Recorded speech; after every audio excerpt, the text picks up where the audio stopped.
Now, next question is example number 7. 6 we did. Find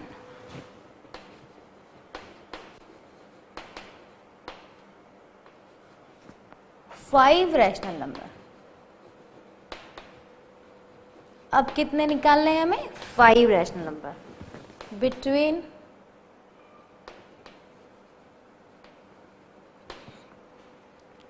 3/5 and 4/5. देखिए पहले 3 निकालने थे, अब 5 निकालने. मीन्स वो n नंबर्स कितने भी पूछ सकते हैं, तो हमें डिपेंड करेगा क्वेश्चन टू क्वेश्चन. ठीक है, इनको नाम दे दें. This is our P1 and this is a P2, second number and first number. ठीक है, अब हम इनके डिनोमिनेटर सेम बनाने की कोशिश करेंगे. वही तरीका है, हम 5 को 10 बना सकते हैं, पर उनके बीच में कितने नंबर आएंगे वो हमें चेक करना पड़ेगा. फिर हम 5 को 20 बना सकते हैं, 5 को 30 बना सकते हैं. ठीक है, लाइक आई हैव मेड 30. मैंने 6 से मल्टीप्लाई किया, 6 से डिवाइड किया, 6 से मल्टीप्लाई किया, 6 से डिवाइड किया, दोनों को मैंने 30 बनाया. So our question will be 18/30 and this will be 24/30. इनके बीच में कितने आएंगे हम लिख के देखते हैं. 19/30, 20/30, 21/30, 22/30, 23/30. देखिए ये कितने नंबर्स हो गए? 5 numbers. What was the question? Find 5 rational numbers between this and this. ये ज़रूरी नहीं है आप 30 बनाएं. हम क्वेश्चन पे देखेंगे कि हमें 5 नंबर लाने हैं, तो वो किन किन के बीच में आएंगे. आप 20 बनाएंगे तो शायद एक कम निकलते, 2 या 3 ही फाइंड आउट होते, इसलिए हमने इसको 30 बनाया. 30 बनाया तो एग्जैक्ट हमारे पास 5 रैशनल नंबर्स इन बिटवीन आ गए. ठीक है, नाउ 2 डेफिनेशन बहुत इंपॉर्टेंट है. Terminating and non terminating.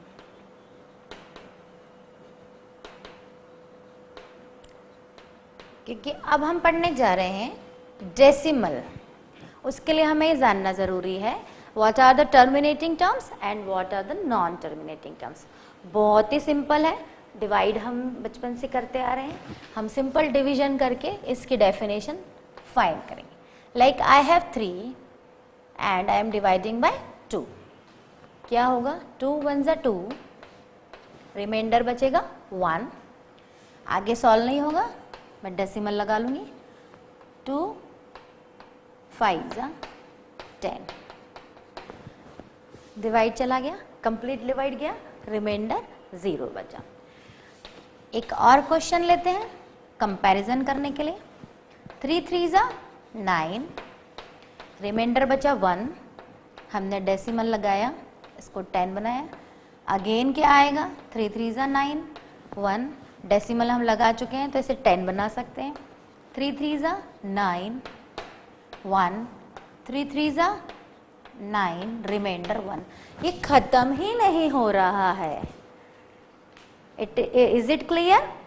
In first question it was completely divisible and the remainder was 0.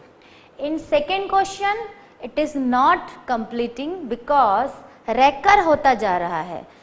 0.3 0.3 0.3 आगे आगे कंटिन्यू होता जा रहा है और रिमाइंडर जो है वो 1 अभी भी बचा हुआ है. मीन्स ये कभी भी डिवाइड नहीं होगा. Means this is non terminating and this is terminating. Right? What is the difference between terminating and non terminating? Terminating में डिवाइड जा रहा है एंड नॉन टर्मिनेटिंग में डिवाइड कंप्लीटली नहीं जा रहा है. इसमें कंप्लीटली जा रहा था एंड इसमें टर्म बचती ही जा रही है, रिमाइंडर जो है वो बचता ही जा रहा है. So this is called non terminating and this is called terminating. कहीं एक लिमिट के बाद जाके रिमाइंडर 0 तो हो रहा है, बट इस केस में रिमाइंडर हमेशा 1 बचता ही जा रहा है. So what is terminating and what is non terminating? अब ये आपको क्लियर है। और एक डिवीजन करके देखते हैं। लाइक 2 में हमने 3 का डिवाइड किया, ठीक है। ये सिंपल सा हम अपने मन से एग्जाम्पल ले रहे हैं, जाएगा ही नहीं तो हम डेसिमल लगाएंगे, ठीक है। 2 20 है, 3 से डिवाइड दे रहे हैं, 3 6 18, अगेन 2 बचेगा, फिर 20 बनाएंगे, 3 6 18, अगेन 2 बचेगा, 20 बनाएंगे, 3 6 18, अगेन 2 बचेगा। Means what it shows, this is non terminating, ठीक है। अब जब नॉन टर्मिनेटिंग है तो उनको एक सिंबल के फॉर्म में भी लिखा जा सकता है। लाइक आई हैव 0.33333 रिपीट हो रहा है, 0.3333 एंड चलता जा रहा है। अब हमें ये नहीं पता कि वो कितना है, तो हम इसको शॉर्ट नोटेशन में 3 पे एक बार लगा के भी डिनोट कर सकते हैं। इन दोनों का मीनिंग जो है वो सेम है। मीन्स इफ यू हैव 0.3 बार तो आप उसको ओपन करेंगे तो वो इसके इक्वलेंट है। और एग्जाम्पल लेते हैं। लाइक कोई हम डिवाइड दे रहे हैं और हमें कंटिन्यूएशन में ये मिल रहा है 29 29 29 29, तो हम क्या करेंगे इसे 29 बार, ठीक है। जितने नंबर रिपीट हो रहे हैं उन पे बार आएगा। यहाँ पर 29 29 29 रिपीट हो रहा है तो 29 पे बार आएगा। एक और एग्जाम्पल लेते हैं। Like I have 1 8 8 8 8 8 and so on. अब फ्रेंड्स बार किस पे आएगा, ओनली 8 पे, एग्जैक्टली, बिकॉज 1 का रिपीटेशन नहीं हो रहा है, 8 का रिपीटेशन हो रहा है, तो जो बार आएगा वो किस पर आएगा, 8 पर आएगा। सो इट इज क्लियर कि हम शॉर्ट नोटेशन में अगर डेसिमल को लिखना चाहें, जो रेकर हो रहे हैं, रिपीट हो रहे हैं, उनको हम कैसे लिख सकते हैं, जो भी नंबर है उस पे हम बार लगा के रिप्रेजेंट कर सकते हैं, ठीक है। सो अब हम 1-2 एग्जाम्पल लेंगे। क्वेश्चन है, ये स्टडी मटेरियल से नहीं है, ये मैं अपने मन से आपको एक्सप्लेन कर रही हूँ। क्वेश्चन है 0.3333 एंड सो ऑन, ठीक है।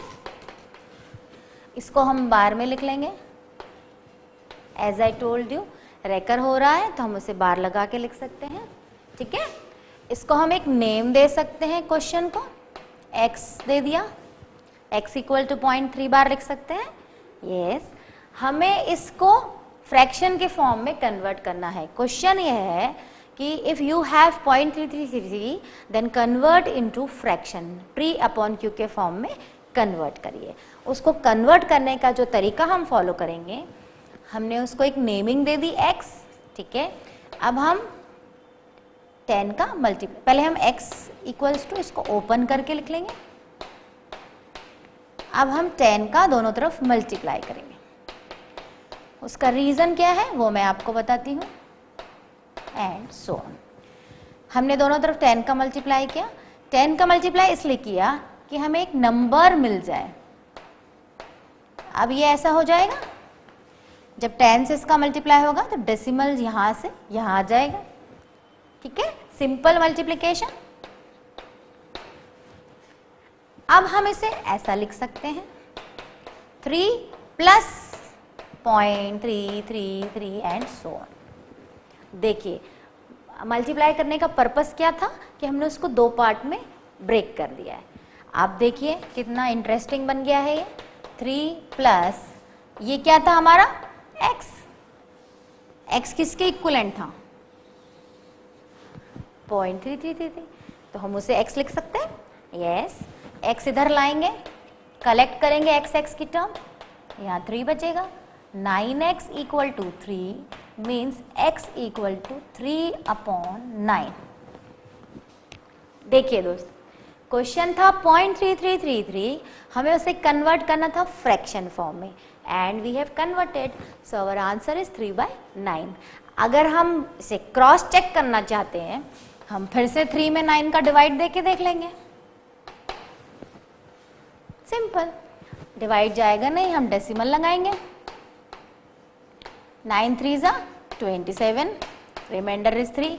फिर 30 बनाएंगे, 9 3 ज़ा 27, रिमाइंडर इज 3 एंड ये प्रोसेस जो है कंटिन्यू चलता रहेगा। तो हमने देखिए चेक भी कर दिया कि हमने जो इसका डेसिमल नोटेशन बनाया है वो सही है कि नहीं है। और इस पे बेस्ड एक दो एग्जाम्पल लेते हैं जिससे आप फेमिलियर हो जाए कि हम कैसे सॉल्व करेंगे। एक और क्वेश्चन लेते हैं।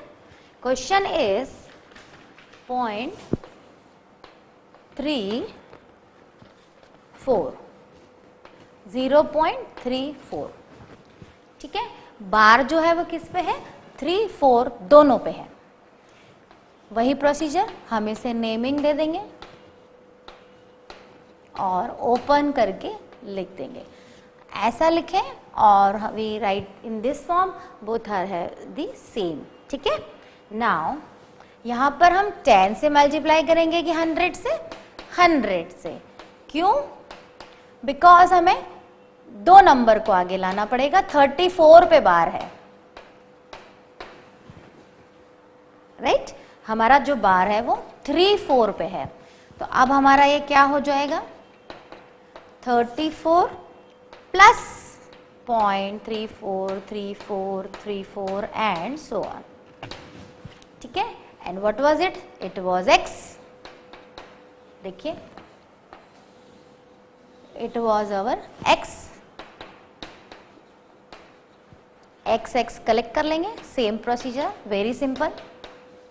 It is 99x 34, so x equal to 34 upon 99।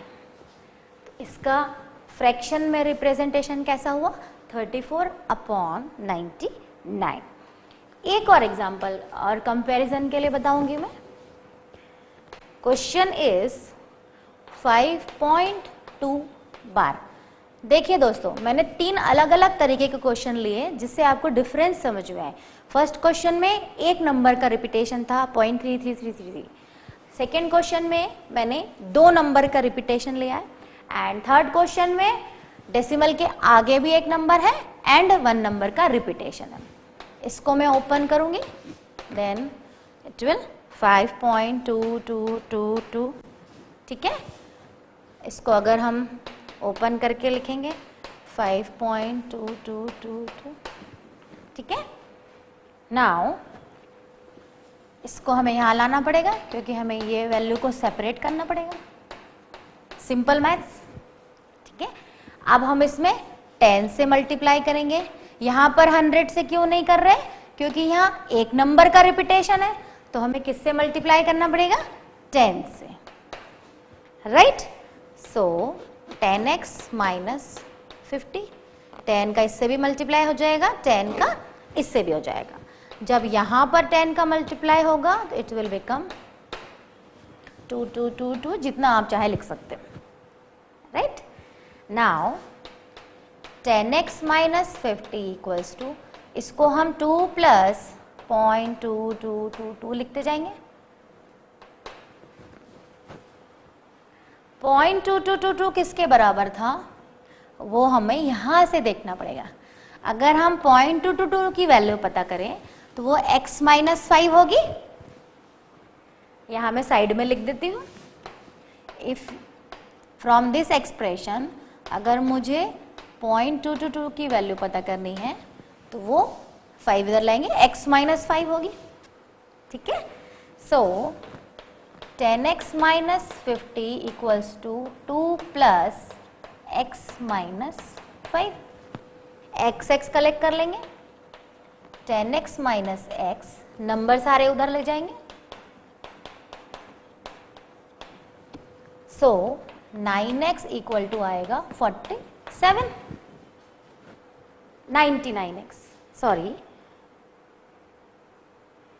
What is 10x, then x equal to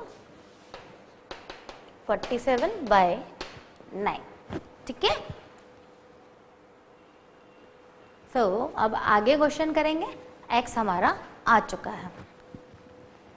so friends, हमने अभी डेसिमल रिप्रेजेंटेशन पढ़ा, नंबर लाइन पे हमने कैसे नंबर्स को प्लॉट किया वो पढ़ा, प्लस हमने डेसिमल में अगर बार बार रिपीटेशन हो रहा है उनको फ्रैक्शन फॉर्म में कैसे कन्वर्ट किया उस पे बेस्ड क्वेश्चन करें।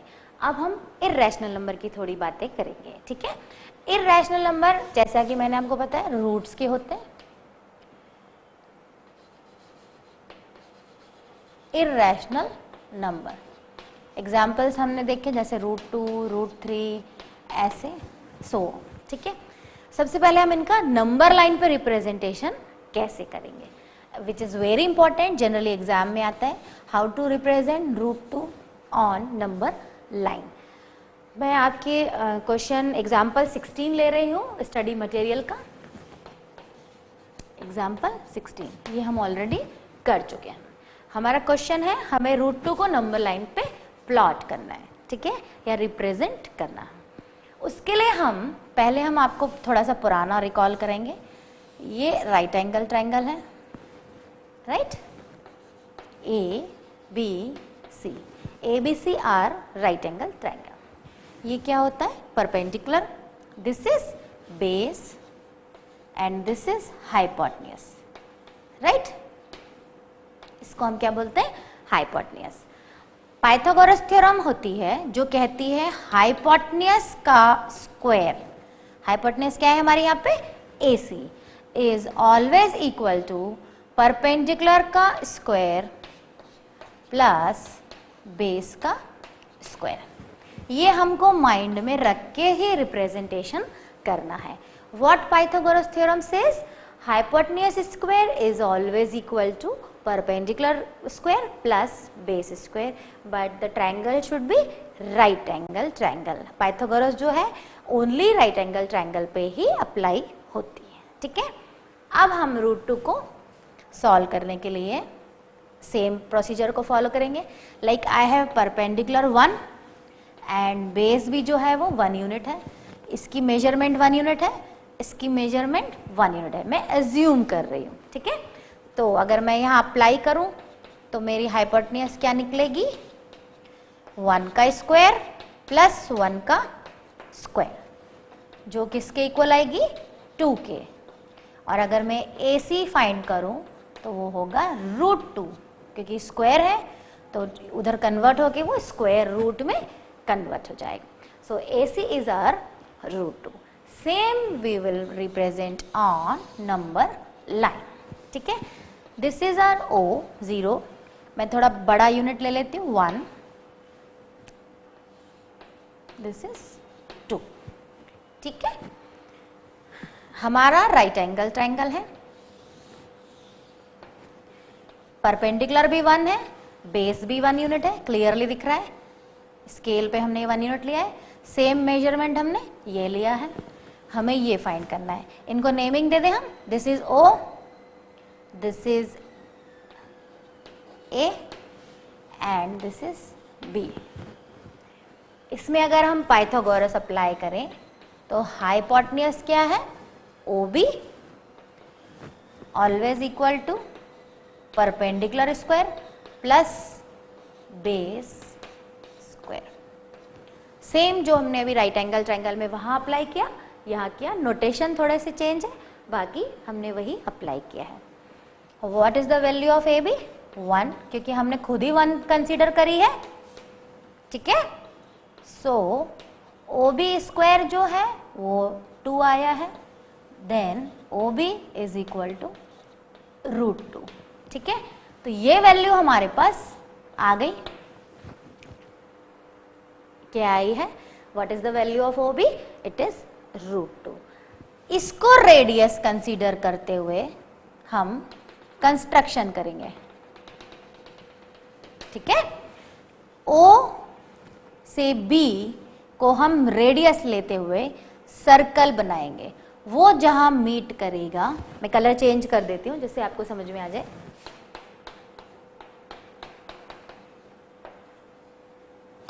क्या हमने अप्लाई किया, OB को एज ए रेडियस लेके एक सर्कल प्लॉट किया, वो जहां पर मीट किया, लाइक वो पॉइंट जो है आपका P है, सो OP जो है दिस इज √2। मतलब हमने √2 का जो रिप्रेजेंटेशन नंबर लाइन पे किया वो कहाँ पर आएगा, P पॉइंट पर आएगा। ठीक है, √2 के साथ हम √3 भी करेंगे। अब हम इसके बाद इसको √3 को आगे कंटिन्यू करेंगे। हाँ, यहाँ पे स्पेस है, यहाँ पर कर देती हूँ।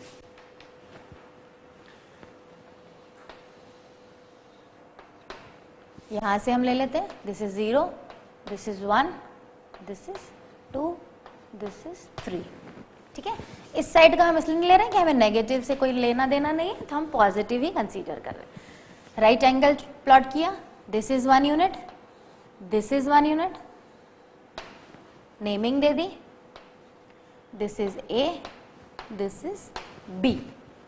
ठीक है, नाउ आई हैव OB, ये 1 था, ये 1 था, एंड ये हम निकाल चुके हैं ऑलरेडी, √2 हम प्लॉट कर चुके हैं, बना चुके हैं, उसकी वैल्यू निकाल चुके हैं। अब हमें √3 निकालना है। अगेन यहाँ से एक राइट ट्रायंगल बनाएंगे, 1 यूनिट लेके इसको मिलाएंगे, दिस इज ऑल्सो 1 यूनिट। अब हम ये फाइंड करेंगे, इसको नेम दे दिया है मैंने C। बाय अप्लाइंग पाइथागोरस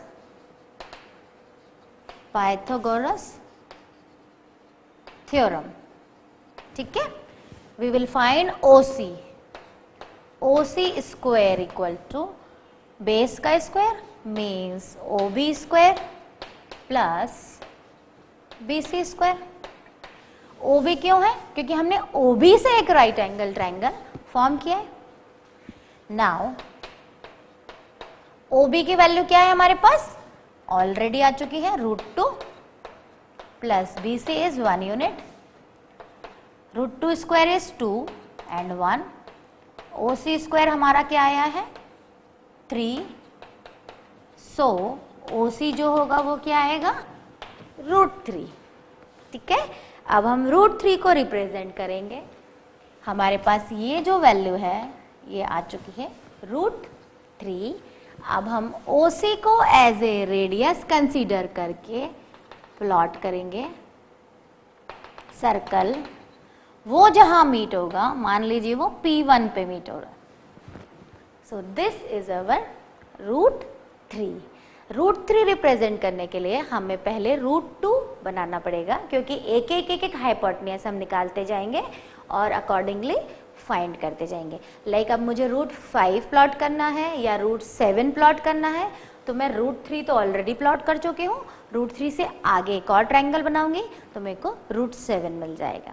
ठीक है, सो इट डिपेंड्स ऑन कि हमें क्या फाइंड करना है, उस हिसाब से हम राइट एंगल ट्रायंगल बनाते जाएंगे एंड पाइथागोरस अप्लाई करते जाएंगे। सो फ्रेंड्स, रैशनल नंबर के बाद हमने इर्रेशनल नंबर का रिप्रेजेंटेशन पढ़ा नंबर लाइन पे। ठीक है, अब हम इनके बीच के नंबर फाइंड करने की कोशिश करेंगे। सो अभी हमने देखा कि हम नंबर लाइन पे इर्रेशनल नंबर को कैसे रिप्रेजेंट करेंगे। अब हम यह देखेंगे कि दो नंबर हैं, उनके बीच में हम इर्रेशनल नंबर कैसे पता करेंगे।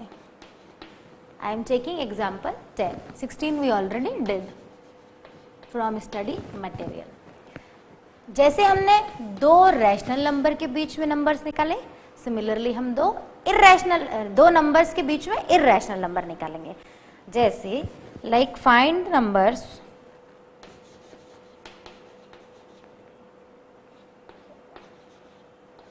find one irrational number between 2 and 3। 2 और 3 के बीच में हमने रैशनल नंबर फाइंड किए थे, अब हम 2 और 3 के बीच में इर्रेशनल नंबर फाइंड कर रहे हैं। इसके लिए जो तरीका रहेगा, हम 2 और 3 इर्रेशनल लेना है, इसलिए हमें रूट लेना पड़ेगा, हम इन दोनों को मल्टीप्लाई कर लेंगे। क्या आएगा, it will become √6। Means 2 and 3 के बीच में अगर इर्रेशनल नंबर आएगा तो वो √6 होगा। √6 का रूट निकल नहीं सकता है, लाइक ये √4 होता, ये √25 होता, या √81 होता तो रूट सॉल्व हो जाता, बट ये रूट सॉल्व नहीं हो सकता है। Means this is completely irrational number. So between 2 and 3 the number is √6। एक और छोटा सा एग्जाम्पल है 11।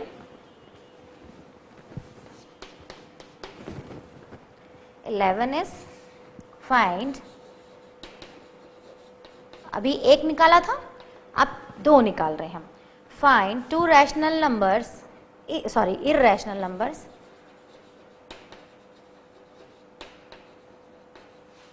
बिटवीन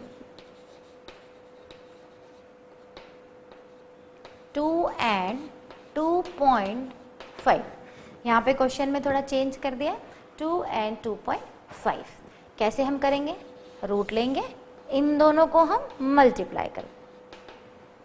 2.5 मल्टीप्लाई बाय 2 क्या होता है? 5 होता है। नंबर आ गया। सो 5 का रूट निकल सकता है? नहीं, 5 का कंप्लीट रूट नहीं निकलता है। अगर निकलेगा तो डेसिमल में आएगा। जैसे 4 का कंप्लीट रूट निकलता है 2 होता है, तो फिर वो रैशनल नंबर हो जाता है। But this is completely irrational number. Now एक, अब हमें किसके बीच में निकालना था? 2 and 2.5। This is our P1, this is our P2। इसके बीच में हमने एक तो निकाल लिया विच इज √5। अब इन दोनों के बीच में एक नंबर निकालना है, तो हम क्या करेंगे? इनको मल्टीप्लाई कर देंगे, राइट? तो अब इसको सॉल्व करने की कोशिश करेंगे, जो सॉल्व नहीं होगा। So this is second irrational number. First irrational number क्या आया था? √5। एंड सेकेंड इर्रेशनल नंबर क्या होगा? रूट के अंदर 2 into √5। सिमिलरली हम इन दोनों के बीच में भी चाहें तो निकाल सकते हैं, ठीक है? सो इर्रेशनल नंबर थोड़े से कॉम्प्लिकेटेड लगते हैं, बट छोटे छोटे एग्जाम्पल के थ्रू हम इन्हें समझ सकते हैं। एक और एग्जाम्पल लेते हैं, 12। Example 12, find 2 irrational numbers between, मैं शॉर्ट में लिख रही हूं, बिटवीन √2 and √3। देखिए दोस्तों, यहाँ पर 2 और 3 के बीच में निकालना था, 2 और 3 के बीच के निकालने थे।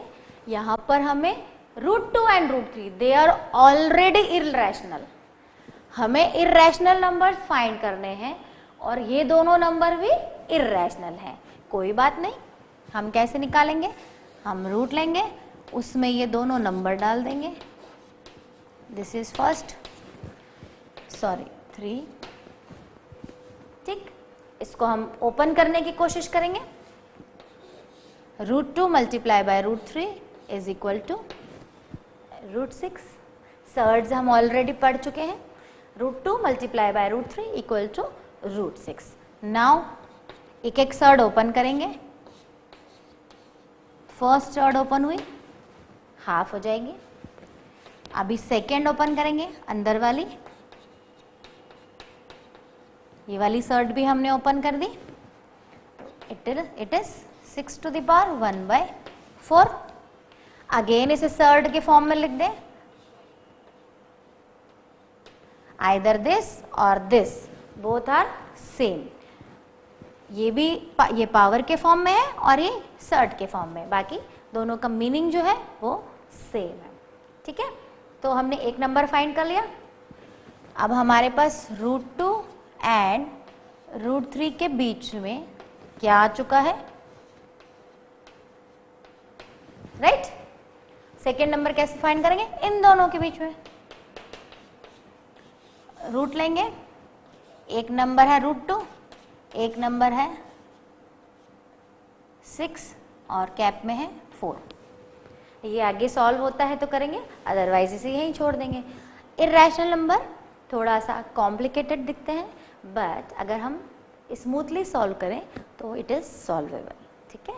सो दोस्तों, आज हमने रिवीजन किया नंबर सिस्टम में हमने नंबर्स के बारे में पहले पढ़ा, कैसे उनको हमने कैटेगराइज किया हुआ है। अगर 1 2 3 4 5 6 अप टू n है तो these are called natural number. Then we studied whole number. 0 अगर उसमें इंक्लूड कर दिया जाए नेचुरल नंबर में तो it will become whole number, 0 1 2 3 and so on. Then we learn integers. Integers जो होते हैं नेगेटिव नंबर्स भी होते हैं एंड पॉजिटिव नंबर्स भी होते हैं। राइट साइड नंबर लाइन के जो होते हैं वो पॉजिटिव इंटीजर्स होते हैं एंड जो जीरो के लेफ्ट साइड होते हैं नंबर लाइन पे these are called negative integers. और उनको अगर मिला दिया जाए, कॉमन कर दिया जाए तो वो they are called integers and integers are denoted by Z. Then we learned rational numbers and irrational numbers which is very important for this chapter. ठीक है, रैशनल नंबर्स वो नंबर्स जो न्यूमरेटर अपॉन डिनोमिनेटर और fraction और p upon q के form में होते हैं, बट कंडीशन इज कि q जो है वो कभी भी ज़ीरो नहीं होना चाहिए। अगर q ज़ीरो हो गया मीन्स डिनोमिनेटर ज़ीरो हो जाएगा एंड वो जो क्वेश्चन है एब्सर्ड रिजल्ट देने लगेगा। Then we studied irrational numbers. Those who are not rational are called irrational. उसके एग्जाम्पल्स लिए हमने √2, √3, √5, √7, √11 and so on. Irrational number को हमने नंबर लाइन पर रिप्रेजेंट करना सीखा, रैशनल नंबर को भी हमने नंबर लाइन पे रिप्रेजेंट किया। देन हमने दो नंबर के बीच में रैशनल नंबर्स फाइंड करने की कोशिश करी, फिर हमने दो नंबर्स के बीच में इररेशनल नंबर फाइंड करने की कोशिश करी। So this is the first part of the number system. I hope you enjoyed